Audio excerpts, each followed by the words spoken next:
ഈ വീഡിയോയിൽ Iran America conflict പോലെ തന്നെ മറ്റൊരു മിഡിൽ ഈസ്റ്റ് കോൺഫ്ലിക്റ്റ് തുടങ്ങിയിരിക്കുകയാണ്. അതിൻ്റെ ഫർദർ ഡെവലപ്മെൻറ്റ്സ്, പ്രത്യേകിച്ച് പാകിസ്ഥാനും സൗദി അറേബ്യയും അമേരിക്കയും ഒരു മീറ്റിംഗ് സംഘടിപ്പിച്ചിട്ടുണ്ടായിരുന്നു. ആ മീറ്റിങ്ങിൽ പ്രത്യേകിച്ച് സൗദി അറേബ്യയിലാണ് ഈ മീറ്റിംഗ് ആദ്യം നടന്നത്. സെൻകോമിൻ്റെ ലീഡർഷിപ്പ് നേതൃത്വ നിരയിലുള്ള വ്യക്തികൾ അമേരിക്കയെ റെപ്രസെൻ്റ് ചെയ്ത് സൗദി അറേബ്യയുമായിട്ട് ചർച്ച നടത്തി. പ്രത്യേകിച്ച് ഹൂത്തികളുടെ വിഷയമാണ് ചർച്ച ചെയ്യപ്പെട്ടത്. അപ്പോൾ അതിലവർ പറഞ്ഞിരിക്കുന്നത്, ഇത്തവണത്തെ നടത്തിക്കൊണ്ടിരിക്കുന്ന ആക്രമണത്തിൽ സൗദി അറേബ്യയെ ഒഴിവാക്കിക്കൊണ്ട് മറ്റുള്ള മിഡിൽ ഈസ്റ്റ് രാജ്യങ്ങൾക്ക് നേരെയാണ് ഇറാൻ ആക്രമണങ്ങൾ നടത്തിക്കൊണ്ടിരിക്കുന്നത്. അപ്പോൾ ഈ സാഹചര്യത്തിൽ സൗദി അറേബ്യയെ ഇൻഡയറക്റ്റായിട്ട് ഹൂത്തികളെ വെച്ച് അടിക്കുകയാണെന്ന് വേണമെങ്കിൽ നമുക്ക് പറയാം. പ്രത്യക്ഷത്തിൽ അങ്ങനെയും നമുക്ക് പറയാം. ഈ സാഹചര്യത്തിൽ അമേരിക്കയുടെ ഫുൾ സപ്പോർട്ട് ഇപ്പം സൗദി അറേബ്യയ്ക്ക് ഉണ്ട് എന്നുള്ള ഒരു ഉറപ്പാണ് അമേരിക്ക നൽകിയിരിക്കുന്നത്. പക്ഷേ ഇവിടെ ഉക്രൈനെ നമ്മൾ ഓർക്കേണ്ടി വരും. ഉക്രൈനും ഇതേ പിന്തുണ ബൈഡൻ അഡ്മിനിസ്ട്രേഷൻ കൊടുത്തതാണ്. അതുപോലത്തെ ഒരു പിന്തുണയാണോ ട്രംപ് അഡ്മിനിസ്ട്രേഷൻ സൗദി അറേബ്യയ്ക്ക് കൊടുക്കുന്നത്? കാരണം പിന്നീട് മാറി വന്ന ഭരണകൂടം, ട്രംപ് ഭരണകൂടം റഷ്യയുമായിട്ട് ചേർന്ന് നിൽക്കുകയും ഉക്രൈനിലേക്ക് കണ്ണും നട്ട് ഉക്രൈൻ്റെ അസറ്റുകൾ കൊള്ളയടിച്ചുകൊണ്ട് പോകാൻ വേണ്ടിയിട്ടുള്ള പല തന്ത്രങ്ങളും ഇറക്കിയത് നമ്മൾ കണ്ടതാണ്. അമേരിക്കയുടെ ഡീപ് സ്റ്റേറ്റിന് വളരെ വ്യക്തമായിട്ട് അറിയാം, തീർച്ചയായിട്ടും റഷ്യയോടൊപ്പമല്ല അവരുടെ നിലപാട് ഉക്രൈനോടൊപ്പം തന്നെയാണ്. വേണ്ട സമയത്തിൽ കൃത്യമായിട്ട് സഹായം പിൻവലിച്ചു അമേരിക്ക. അതാണ് അമേരിക്ക ചെയ്തത്. അവിടെയാണ് ഉക്രൈന് അബദ്ധം പറ്റിയത്. ഇന്ന് ഉക്രൈൻ ശക്തമായ രീതിയിൽ തിരിച്ചടിക്കുന്നത് വെച്ചാൽ ഇന്ന് ആവറേജ് ആക്രമണങ്ങൾ നടക്കുന്നുണ്ട് റഷ്യക്കെതിരെയും. റഷ്യയുടെ ശരിക്കും ഞാനിവിടെ ഒരു മാപ്പ് കാണിക്കുന്നുണ്ട്, നിങ്ങൾ നോക്കിക്കോളൂ. ഇതിനകത്ത് റെഡ് കളറിൽ മാർക്ക് ചെയ്തിരിക്കുന്ന എല്ലാ സ്പോട്ടുകളും റഷ്യക്കുള്ളിലുള്ള എനർജിയുമായിട്ട് ബന്ധപ്പെട്ട് ഓയിൽ ഫീൽഡുമായിട്ട് ബന്ധപ്പെട്ട സ്ഥലങ്ങളാണ്. ഒന്നെങ്കിൽ ഓയിൽ ഫീൽഡുകൾ, അല്ലാന്നുണ്ടെങ്കിൽ ഓയിൽ സ്റ്റോറേജ് യൂണിറ്റുകൾ, അല്ലാന്നുണ്ടെങ്കിൽ റിഫൈൻഡ് ഓയിൽ സ്റ്റോറേജ് യൂണിറ്റുകൾ, അല്ലെങ്കിൽ ഫ്യൂവൽ സപ്ലൈ ചെയ്യുന്ന സ്ഥാപനങ്ങൾ. ഇതൊക്കെയാണ് ഉക്രൈൻ റഷ്യക്കുള്ളിൽ ടാർഗറ്റ് ചെയ്തിരിക്കുന്നത്. അതാണ് ഇത്രയും റെഡ് കളറിൽ മാർക്ക് ചെയ്തിരിക്കുന്നത്. അതുപോലെ തന്നെ ഇന്നലെ ഒഡേഷ റീജിയനിൽ ഉക്രൈൻ്റെ ഉള്ളിൽ റഷ്യ ഉക്രൈൻ്റെ ഒരു ഓയിൽ സ്റ്റോറേജ് യൂണിറ്റ് അടിച്ച് തകർത്ത് കളഞ്ഞിട്ടുണ്ട്. അത് നല്ല രീതിയിൽ തന്നെ നിന്ന് കത്തുന്നുണ്ട്. ഉക്രൈൻ റഷ്യക്കുള്ളിൽ ഓയിൽ ഫീൽഡുകൾ ടാർഗറ്റ് ചെയ്തുകൊണ്ട് തന്നെ റഷ്യ തിരിച്ച് എനർജി മേഖലയെ ടാർഗറ്റ് ചെയ്ത് അറ്റാക്ക് നടത്തുന്നതിൽ ഒന്നും പറയാനില്ല. ബാക്ക് ടു ബാക്ക് അങ്ങോട്ട് ആക്രമിക്കുമ്പോൾ ഇങ്ങോട്ടും ആക്രമണം വരും. ഇത് ഒഡേഷ റീജിയനിലാണ്. പക്ഷെ അതേസമയം ക്രൈമിയ ഭാഗത്ത് ഉക്രൈൻ ഒരു അറ്റാക്ക് നടത്തിയിട്ടുണ്ട്. സെലസ്റ്റോപോൾ എന്ന് പറഞ്ഞ സ്ഥലത്താണ് ഉക്രൈൻ അറ്റാക്ക് നടത്തിയത്. അവിടെ റഷ്യൻ സോൾജേഴ്സിന് പരിക്കേറ്റിട്ടുണ്ടാവാനും അതുപോലെ തന്നെ ജീവൻ നഷ്ടപ്പെടാനും സാധ്യതയുള്ള ആക്രമണമാണ് ഉക്രൈൻ നടത്തിയത് ക്രൈമിയ ഭാഗത്ത്. പക്ഷെ അതേസമയം റഷ്യ ഒരു ഡോമിനേഷൻ നടത്തിയിട്ടുണ്ട്. ആ ഡോമിനേഷൻ ബെൽഗ്രോദിൻ്റെ കുറച്ചിപ്പുറത്തായിട്ട് പോക്രോവസ്ക് എന്ന് പറഞ്ഞ ആ ഏരിയയിൽ റഷ്യ കുറച്ച് ഡോമിനേറ്റഡ് ആയിട്ട് അറ്റാക്ക് നടത്തിയിട്ടുണ്ട്. ഇപ്പോൾ നമ്മൾ യമനുമായിട്ട് ബന്ധപ്പെട്ട വിഷയത്തിലേക്ക് വന്നു കഴിഞ്ഞാൽ സന എയർപോർട്ടിൽ നിന്നും മഹാൻ എയർ വീണ്ടും ടേക്ക് ഓഫ് ചെയ്ത് തെഹ്റാനിലേക്ക് പോയിരിക്കുകയാണ്. അതായത് അവർ വെല്ലുവിളിക്കുകയാണ്. ഹൂത്തികൾ സൗദിയെ വെല്ലുവിളിക്കുന്നുണ്ട്. അതുപോലെ തന്നെ ഹൂത്തികൾ യമൻ്റെ ഉള്ളിൽ വൻ ആഘോഷമാണ് നടത്തിക്കൊണ്ടിരിക്കുന്നത്. പാകിസ്ഥാനെതിരെ അവർ നിലപാട് വ്യക്തമാക്കിയിട്ടുണ്ട്. പാകിസ്ഥാൻ തികച്ചും നല്ല രീതിയിലുള്ള സപ്പോർട്ട് കൊടുക്കും. പക്ഷേ അമേരിക്ക സൗദി അറേബ്യയ്ക്ക് നേരിട്ടുള്ള സപ്പോർട്ടല്ല കൊടുക്കുന്നത്, ഇൻഡയറക്റ്റ് സപ്പോർട്ട്. ഇൻ്റലിജൻസ് വിവരങ്ങൾ ചോർത്തി കൊടുക്കുക, അതേപോലെ തന്നെ നിർണായകമായിട്ടുള്ള ലൊക്കേഷൻസ് സ്കെച്ച് ഇട്ട് കൊടുക്കുക. ഇത്തരത്തിലുള്ള യുദ്ധത്തിന് വേണ്ടിയിട്ടുള്ള സപ്പോർട്ടിംഗ് സർവീസസ് ആണ് അമേരിക്ക ഉദ്ദേശിക്കുന്ന ഹെൽപ്പ്. അപ്പോൾ അങ്ങനെ അത്തരത്തിലുള്ള ഹെൽപ്പൊക്കെ കൊടുക്കാമെന്ന് ഇന്നത്തെ മീറ്റിങ്ങിൽ പറഞ്ഞിട്ടുണ്ട് സൗദി അറേബ്യ അടുത്തൊരു ഫുൾ ഫ്ലെഡ്ജ്ഡ് വാറായിട്ട് മാറുകയാണ് മിഡിൽ ഈസ്റ്റ് മേഖലയിൽ. പ്രത്യേകിച്ച് ഇപ്പോൾ ഇത്രയും നാളും സ്ട്രേറ്റ് ഓഫ് ഹോർമസ് ആണെന്നുണ്ടെങ്കിൽ ഇപ്പം ബാബൽ മന്ദേബ് എന്ന് പറഞ്ഞ് ഇപ്പോഴത്തെ റെഡ് സീയുടെ ആ റൂട്ടും കൂടി ഇപ്പം തടസ്സപ്പെടുന്ന ഒരു സാഹചര്യമാണ് വരാൻ പോകുന്നത്. കാര്യങ്ങൾ ഇച്ചിരി ഗുരുതരമാണ്. പല മിഡിൽ ഈസ്റ്റ് രാജ്യങ്ങളും GCC അതുപോലെ തന്നെ അറബ് ലീഗ് പോലത്തെ സംഘടനകളൊക്കെ സൗദി അറേബ്യ അടുത്ത് റിക്വസ്റ്റ് ചെയ്യുന്നുണ്ട്. ഇപ്പോൾ ഈ ഒരു സാഹചര്യത്തിൽ ആക്രമണം വേണ്ട എന്നുള്ള ഉപദേശം സൗദി അറേബ്യയ്ക്ക് നൽകുന്നുണ്ട്. സൗദി അറേബ്യ വേണ്ട വിധത്തിൽ കൺസിഡർ ചെയ്യാമെന്ന് പറഞ്ഞിട്ടുണ്ട്.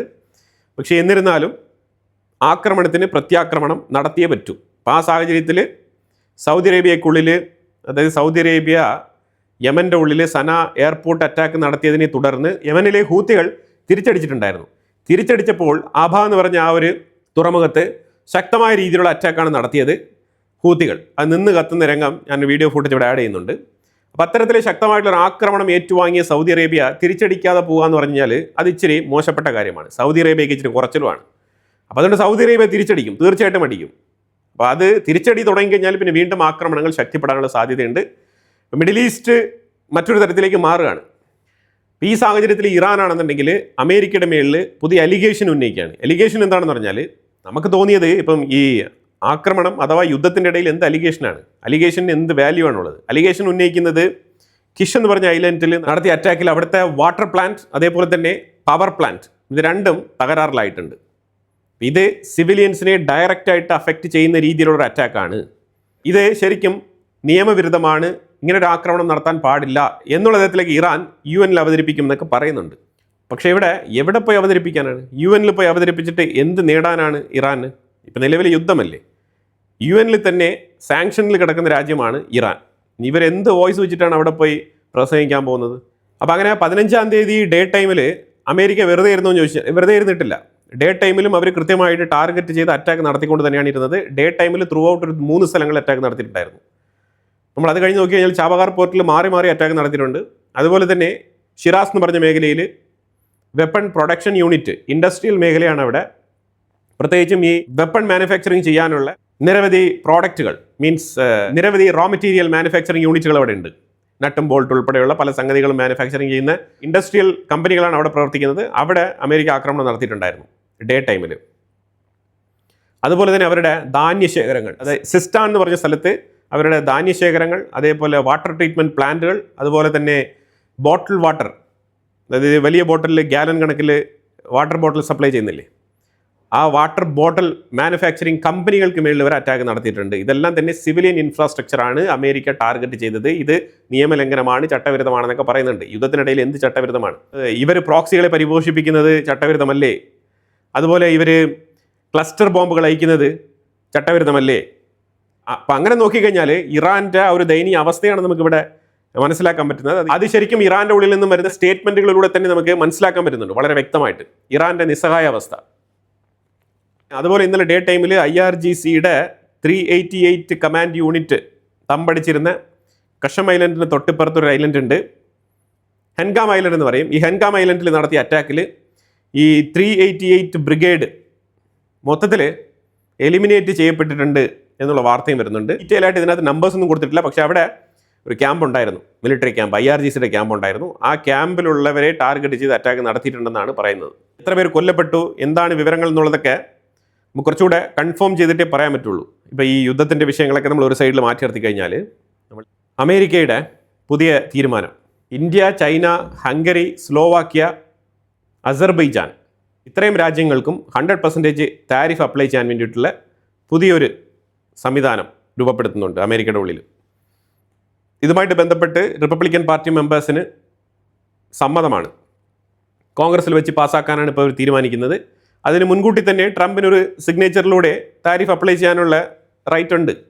പക്ഷേ ഇവിടെ ഒരു കാര്യം മനസ്സിലാക്കണം, കോർട്ടിൻ്റെ വിധി നിലനിൽക്കുന്നതുകൊണ്ട് തന്നെ അങ്ങനെ തോന്നിയവാസത്തിന് താരിഫ് ഇടാൻ പറ്റത്തില്ല. പക്ഷേ അതേസമയം ഇപ്പോൾ ഒരു സെൻറ്റിമെൻ്റൽ ഡയലോഗുമായിട്ട് ട്രംപ് ഇറങ്ങിയിട്ടുണ്ട്. എൻ്റെ ഉറ്റ സുഹൃത്ത് ലിൻസി ഗ്രഹാമിൻ്റെ അവസാനത്തെ ആഗ്രഹം മാനിച്ചുകൊണ്ട് ഞാനത് നടപ്പിലാക്കി കൊടുക്കാൻ ബാധ്യസ്ഥനാണ്. സോ 500% താരിഫ് എന്നാണ് പുള്ളിക്കാരൻ ഇന്നലെ വരെ പറഞ്ഞുകൊണ്ടിരുന്നത്. ഇപ്പോൾ അതേ ഇന്ത്യ ഉൾപ്പെടെയുള്ള ഞാൻ ഈ മേൽ പറഞ്ഞ രാജ്യങ്ങളുണ്ടല്ലോ, ഈ രാജ്യങ്ങൾക്കൊക്കെ 100% താരിഫ് എന്നുള്ള നിലയിൽ ട്രംപ് പുതിയൊരു പ്രഖ്യാപനം നടത്തിയിട്ടുണ്ട്. പക്ഷേ അത് നിയമമായിട്ട് ഇപ്പോൾ കൊണ്ടുവന്നിട്ടില്ല. ജസ്റ്റ് ഒരു ഭീഷണി എന്നുള്ള മാതൃകയിൽ നിലനിൽക്കുകയാണ് ആ ഒരു പ്രഖ്യാപനം. ഏത് നേരത്ത് വേണമെങ്കിലും ഇത് അപ്ലൈ ചെയ്തേക്കാം ഈ 100% താരിഫ്. അപ്പോൾ ഇവിടെ കുറച്ച് രാജ്യങ്ങൾക്ക് എക്സംഷൻ കൊടുക്കുന്നുണ്ട് ട്രംപ്. അത് ഏതൊക്കെ രാജ്യങ്ങളാണെന്ന് പറഞ്ഞാൽ ഫ്രാൻസ്, ബെൽജിയം, സ്പെയിൻ, നെതർലാൻഡ് ഉൾപ്പെടെയുള്ള 15 യൂറോപ്യൻ രാജ്യങ്ങൾക്ക്, ഇറാനിൽ നിന്നും ഇപ്പോഴും LNG വാങ്ങിച്ചുകൊണ്ടിരിക്കുന്ന ഈ രാജ്യങ്ങൾക്ക് ഈ 100% താരിഫ് ബാധകമല്ല. അവരെ മാറ്റി നിർത്തിയിട്ടുണ്ട്. എന്താണാവോ മാറ്റി നിർത്താനുള്ള കാരണം? അത് അവർ റഷ്യക്കെതിരെ യുദ്ധം ചെയ്തുകൊണ്ടിരിക്കുകയാണ്, എന്നാൽ റഷ്യ അടുത്തുനിന്ന് LNG വാങ്ങിച്ചുകൊണ്ടിരിക്കുകയാണ്. ഇതാണ് ഇതിലെല്ലാം വിരോധാഭാസം. അപ്പോൾ ഇന്ത്യ, ചൈന പോലത്തെ രാജ്യങ്ങളെയൊക്കെ ഏത് ലെവലിലാണ് അമേരിക്ക കാണുന്നതെന്നും വെസ്റ്റേൺ ഗ്രൂപ്പിലുള്ള രാജ്യങ്ങളെ എങ്ങനെയാണ് കാണുന്നതെന്നുമാണ് നമ്മൾ ഇതിനകത്ത് മനസ്സിലാക്കേണ്ടത്. പക്ഷേ എന്തുകൊണ്ടപ്പോൾ ഹംഗേരി, സ്ലോവാക്യ, അസർബൈജാൻ എന്നൊക്കെ ചോദിച്ചു കഴിഞ്ഞാൽ അവരൊക്കെ ഇപ്പോൾ അസർബൈജാനെ മാറ്റി നിർത്തി കഴിഞ്ഞാൽ ഇപ്പോൾ ഇതിനകത്ത് ഹംഗരി, സ്ലോവാക്യ പോലത്തെ രാജ്യങ്ങളൊക്കെ യൂറോപ്പിൻ്റെ ഉള്ളിൽ തന്നെ റിബലുകളായിട്ട് നിൽക്കുന്ന രാജ്യങ്ങളാണ്. ഞാൻ 4 ദിവസങ്ങൾക്ക് മുമ്പ് തന്നെ പറഞ്ഞിട്ടുണ്ടായിരുന്നു, ട്രംപ് മലക്കം മറിയുന്നുണ്ട്. ട്രംപിൻ്റെ മലക്കം മറിച്ചിൽ നിന്ന് തന്നെ ഞാനൊരു വീഡിയോ ഇട്ടിട്ടുണ്ട്. നാറ്റോ സബ്മിറ്റ് കഴിഞ്ഞ ഉടനെ തന്നെ ഞാൻ വീഡിയോ പബ്ലിഷ് ചെയ്തിട്ടുണ്ട്. ഇൻസൈറ്റ്സ് മലയാളത്തിൽ നോക്കി കഴിഞ്ഞാൽ നിങ്ങൾക്ക് മനസ്സിലാക്കാൻ പറ്റും. അല്ലെങ്കിൽ ഞാൻ അതിൻ്റെ ലിങ്ക് ഫസ്റ്റ് കമൻറ്റിൽ പിൻ ചെയ്തേക്കാം. അപ്പം തന്നെ ട്രംപ് കൂറുമാറി. കാരണം നാറ്റോ സബ്മിറ്റിൽ വെച്ചിട്ട് ഉക്രൈനുമായിട്ട് ചർച്ച നടത്തി പല വിഷയങ്ങളും ഇവർ തമ്മിൽ ധാരണയായിട്ടുണ്ട്. എല്ലാം കൂട്ടുകളമാരാണല്ലോ. ആ രീതിയിൽ റഷ്യയെ വെച്ചിട്ട് ഉക്രൈൻ്റെ ഉള്ളിലേക്ക് ഗെയിം കളിക്കാൻ ട്രംപ് തയ്യാറായി. അതാണ് ഇതിൻ്റെ യാഥാർത്ഥ്യം. അപ്പോൾ എന്തായാലും അതിനെ തുടർന്ന് ഉണ്ടായ മാറ്റങ്ങളാണ് ഇതൊക്കെ. റഷ്യ എടുത്ത് LNG വാങ്ങിച്ചേ പറ്റൂ എന്നുള്ള രീതിയിൽ മുന്നോട്ട് പോകുന്ന രാജ്യങ്ങളായിട്ടുള്ള യൂറോപ്യൻ രാജ്യങ്ങൾക്ക്, ആ ഒരു 15 രാജ്യങ്ങൾക്ക് ഇതിൽ നിന്നും ഒരു എക്സംഷൻ കൊടുത്തിട്ടുണ്ട്. പക്ഷെ അതേസമയം സ്ട്രേറ്റ് ഓഫ് ഹോർമോസ് ക്ലോസ്ഡ് ആണ്. അവിടെ എണ്ണ വിൽപ്പന തകൃതിയായിട്ട് നടക്കുന്നില്ല. ഇറാൻ യുദ്ധം ഇപ്പോഴും നടന്നുകൊണ്ടിരിക്കുകയാണ്. ആ സാഹചര്യത്തിൽ ഇന്ത്യ, ചൈന, ഹംഗറി, സ്ലോവാക്യ ഉൾപ്പെടെയുള്ള രാജ്യങ്ങൾക്ക് ഇതേപോലെ 100% താരിഫ് അടിച്ച് കൊടുക്കണമെങ്കിൽ ആ ഒരു മാനസികാവസ്ഥ, അതാണ് നമ്മളിവിടെ ചിന്തിക്കേണ്ടത്. ഈ അമേരിക്ക എന്ന് പറഞ്ഞിട്ട് ഫുൾ ടൈം അമേരിക്കയുമായിട്ട് ബന്ധപ്പെട്ട് ഇന്ത്യ അമേരിക്കയോടൊപ്പം നിൽക്കണം. ഓക്കെ, ഇന്ത്യ ഇപ്പോൾ അമേരിക്കയോടൊപ്പം നിൽക്കുകയാണ്. എന്നിട്ട് ഇപ്പം എന്ത് 100% താരിഫിൻ്റെ ലിസ്റ്റിൽ ഇന്ത്യയുടെ പേരും കൂടെ ഉൾപ്പെടുത്തിയിട്ടില്ലേ? ഇവിടെയൊക്കെയാണ് നമ്മൾ ചിന്തിച്ച് നോക്കേണ്ടത്. അമേരിക്ക എന്താണെന്നുള്ളത് നമ്മൾ വളരെ വ്യക്തമായിട്ട് പണ്ട് മുതലേ പറഞ്ഞുകൊണ്ടിരിക്കുകയാണ്. ഒരു പരിധിക്ക് കൂടുതൽ അവരെ ഒന്നും അടുപ്പിക്കാൻ പാടില്ല. അവർക്ക് എങ്ങനെയാണോ അവരുടെ ബെനിഫിറ്റ്, അവരുടെ പ്രോഫിറ്റ്, ഇതുപോലത്തെ കാര്യങ്ങളിലാണ് അവരുടെ താല്പര്യങ്ങൾ. അതിനനുസരിച്ചാണ് അവർ നമ്മളുമായിട്ട് ഇടപെടുന്നത്. അതേ ഇടപാട് മാത്രമേ നമ്മൾ നടത്താവൂ. ഒരെണ്ണം അങ്ങോട്ടാണെന്നുണ്ടെങ്കിൽ ഇങ്ങോട്ടും, അപ്പം അങ്ങോട്ടില്ല എന്നുണ്ടെങ്കിൽ ഇങ്ങോട്ടും വേണ്ട. ആ രീതിയിലേ അമേരിക്കയെ നിലനിർത്താവൂ. അത് ഡിഫൻസ് ആയാലും ശരി, ഏത് മേഖലയായാലും ശരി തന്നെ. പിന്നെ കാണുമ്പോൾ സംസാരിക്കുന്നത്, നമ്മളും കാണുമ്പോൾ ഊഷ്മളമായിട്ടുള്ള ബന്ധമാണ്, മികച്ച ഫ്രണ്ട്ഷിപ്പാണ്, ഞങ്ങൾ തമ്മിൽ ഭയങ്കരമായിട്ടുള്ള വ്യാപാര ബന്ധമാണ്, സഹകരണമാണ്, ഇന്ത്യക്കാരിലത് അമേരിക്കയില്ല, അമേരിക്കക്കാരിലത് ഇന്ത്യയില്ല, ഇങ്ങനെയൊക്കെ നമ്മൾ ഡയലോഗൊക്കെ പറയും. പക്ഷേ അതല്ല യഥാർത്ഥത്തിൽ ഇന്ത്യയും അമേരിക്കയും തമ്മിലുള്ള ബന്ധം.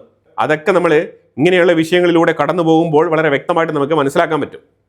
ചരിത്രം ഇത് രേഖപ്പെടുത്തുന്നേ, അതാണ് നമ്മളിവിടെ നോക്കിക്കാണേണ്ടത്.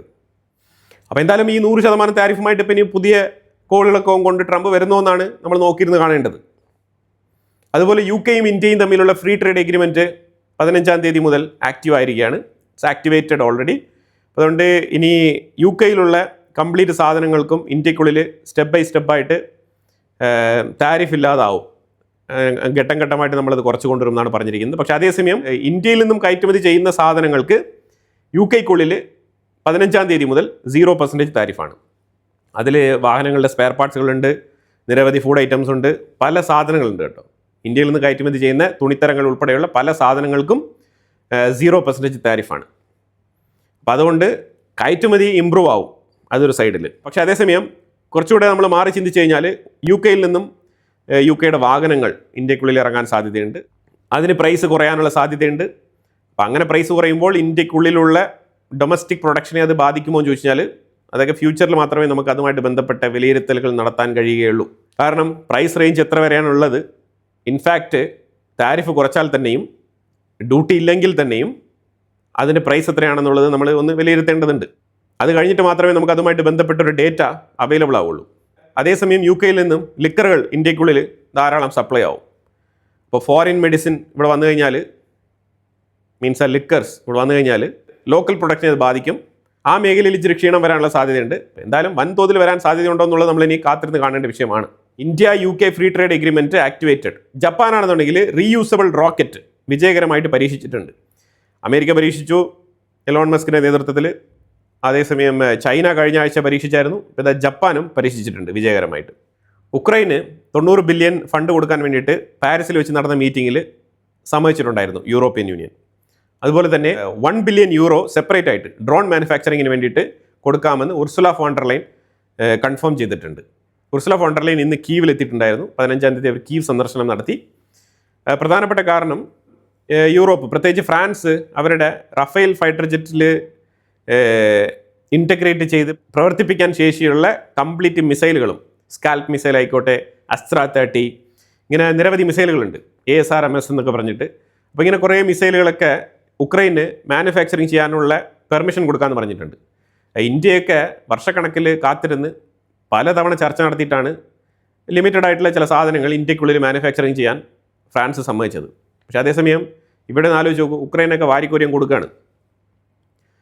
അപ്പോൾ ആ സാഹചര്യത്തിൽ ഉക്രൈനെ ഒരു മാനുഫാക്ചറിങ് ഹബ്ബായിട്ട് മാറ്റുമെന്നുള്ള രീതിയിലുള്ള പ്രോമിസ് ഒക്കെ നൽകിക്കൊണ്ടാണ് ഉർസുല ഫോൺ ഡെർ ലൈൻ ഉക്രൈനിൽ കീവിലെത്തിയത്. അതേസമയം യൂറോപ്യൻ യൂണിയനിൽ ബൾഗേറിയ അതിൽ വിയോജിപ്പ് രേഖപ്പെടുത്തിയിട്ടുണ്ട്. നിങ്ങൾ എത്ര പൈസ വേണമെങ്കിലും കൊടുത്തോ, ബൾഗേറിയ ഉക്രൈന് അനുകൂലമായിട്ടുള്ള നിലപാട് തന്നെയാണ് എടുക്കുന്നത്. പക്ഷേ പൈസ 5 പൈസ എൻ്റെ എടുത്തില്ല, തരാൻ പറ്റില്ല, പോക്കറ്റ് കാലിയാണ്. സോ ബൾഗേറിയ എടുത്ത് പൈസയുമായിട്ട് ബന്ധപ്പെട്ട് നിങ്ങൾ ചോദിക്കരുത്. ബൾഗേറിയയുടെ ഫണ്ടിൽ നിന്നും 5 പൈസ എടുത്ത് ഉക്രൈൻ നിങ്ങൾ കൊടുക്കരുതെന്നാണ് ബൾഗേറിയ പറഞ്ഞിരിക്കുന്നത്. അതേപോലെ പോളണ്ട് ഉക്രൈനിൽ നിന്നുമുള്ള കാർഷിക ഉൽപ്പന്നങ്ങൾ ഇറക്കുമതി ചെയ്യാൻ അവരിപ്പോഴും അത് ബാൻ ചെയ്തിരിക്കുകയാണ്. കാരണം പോളണ്ടിൻ്റെ ഉള്ളിൽ തന്നെ ആവശ്യത്തിലധികം പ്രോഡക്റ്റ് ഉണ്ട്, അത് വിറ്റഴിക്കാൻ തന്നെ ഞങ്ങൾക്ക് കഴിയുന്നില്ല. അതിൻ്റെ ഇടയ്ക്ക് ഉക്രൈൻ്റെ കാർഷിക ഉൽപ്പന്നങ്ങൾ വാങ്ങിച്ചിട്ട് ഓക്കെ നിങ്ങൾ യുദ്ധത്തിൽ ഏർപ്പെട്ടിട്ടുണ്ട്, അതൊക്കെ സംഭവങ്ങളൊക്കെ ശരി തന്നെയാണ്, പക്ഷേ അതിൻ്റെ പേരിൽ ഇപ്പം ഈ കാർഷിക ഉൽപ്പന്നങ്ങൾ ഞങ്ങൾക്ക് ഇറക്കാൻ കഴിയില്ല എന്നുള്ളതാണ് പോളണ്ടിൻ്റെ നിലപാട്. അതായത് അവരുടെ നാഷണലിസ്റ്റ് പോളിസി, അതാണ് പോളണ്ട് മുന്നോട്ട് വെക്കുന്നത്. അതിനിപ്പോൾ നമുക്ക് ആരെയും കുറ്റം പറഞ്ഞൊരു കാര്യമില്ല. അതുപോലെ ഹംഗറി, സ്ലോവാക്യ ഈ 2 രാജ്യങ്ങളും ഉക്രൈനോടൊപ്പമല്ല. ഹംഗേരിയിൽ ഉക്രൈനിലെ സെലൻസ്കിയെ എതിർത്തിരുന്ന വിക്ടർ ഓർബൺ പരാജയപ്പെട്ടെങ്കിലും പീറ്റർ മെഗ്യാർ വന്നിട്ടും ഹംഗറിയുടെ നിലപാടിന് മാറ്റം വരുത്താൻ കഴിഞ്ഞിട്ടില്ല. ഇറ്റ് മീൻസ് ഹംഗറീസ് പീപ്പിൾ ഉക്രൈനോടൊപ്പമല്ല. അതാണ് ഇതിനകത്ത് മനസ്സിലാക്കേണ്ടത്. അപ്പോൾ ഈ രാജ്യങ്ങളും ഹംഗറി, സ്ലോവാക്യ പോലത്തെ രാജ്യങ്ങളും ഉക്രൈന് ഫണ്ട് കൊടുക്കാൻ തയ്യാറല്ല. റഷ്യയുടെ ഒരു കണ്ടെത്തൽ എന്ന് പറഞ്ഞാൽ ഈ ഫിൻലാൻഡിൻ്റെ കുറച്ചിപ്പുറത്തായിട്ട് കിടക്കുന്ന റഷ്യയുടെ ഒരു സ്ഥലമാണ് ലെനിൻഗ്രാഡ് എന്ന് പറയുന്നത്. ഈ ലെനിൻഗ്രാഡ് എന്ന് പറയുന്ന സ്ഥലത്ത് ഉക്രൈൻ ഒരു അറ്റാക്ക് നടത്തിയിട്ടുണ്ടായിരുന്നു കുറച്ച് നാൾക്ക് മുമ്പ്. ഇതിന് കാരണമായി തീർന്നത് ഫിൻലാൻഡിൻ്റെ കൃത്യമായിട്ടുള്ള സപ്പോർട്ടോടു കൂടിയാണ് ഉക്രൈൻ ഈ അറ്റാക്ക് നടത്തിയത് എന്നുള്ള ആരോപണം റഷ്യയുടെ സൈഡിൽ നിന്ന് വരുന്നുണ്ട്. ഫിൻലാൻഡ് നാറ്റോ മെമ്പറാണ്.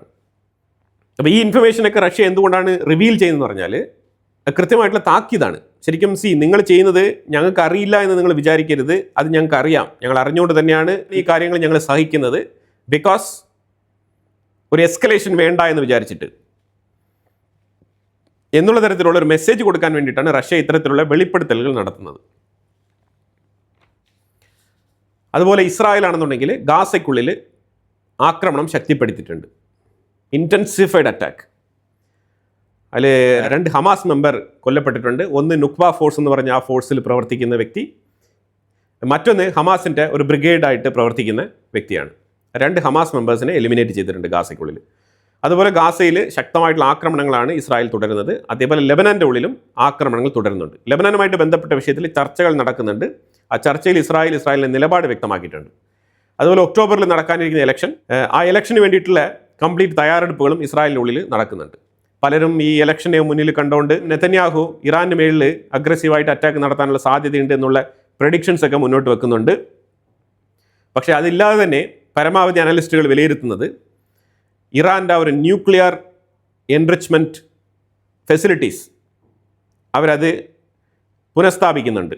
അമേരിക്കയും ഇസ്രായേലും ചേർന്ന് ആക്രമണം നടത്തി ഡിസ്മാൻഡിൽ ചെയ്ത ഫെസിലിറ്റീസ് എല്ലാം തന്നെ അവർ റീബിൽഡ് ചെയ്ത് കൊണ്ടുവരുന്ന ഈ സാഹചര്യത്തിൽ ഇസ്രായേലിൻ്റെ എയിം അത് വീണ്ടും തകർക്കുക എന്നുള്ളതാണ്.